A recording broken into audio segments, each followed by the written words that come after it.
Convincing others that it exists is very easy. But if you're not tasting it, you're trying to convince people it exists, you're not going to be very successful. You need to be tasting it yourself.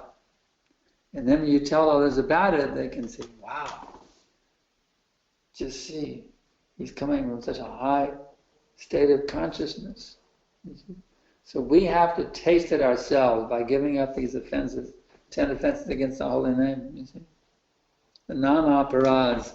We can stringently avoid these nama-aparads, especially being offensive towards devotees. If we can strictly avoid these nama-aparads, then we relish in this. It's a very, very sublime taste. And relishing that taste is not difficult. It's like, let's say there's a bunch of people sitting by a lake, you know.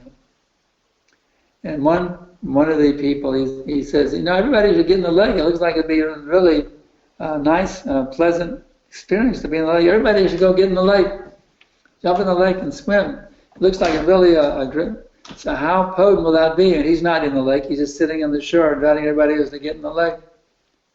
What if somebody's in the lake having a great time? They say, come on in, the water is wonderful. He's enjoying like anything in the water. He's very happy and blissful in the water, inviting everyone. Then it's potent, you see. So you need to be in that ocean of bliss, you see. Deep sea diving and resurfacing, and you need to be in that ocean of bliss, Lakshman does. And then when you're relishing that bliss, you'll have it very easy. If you convince even the whole world, you can convince.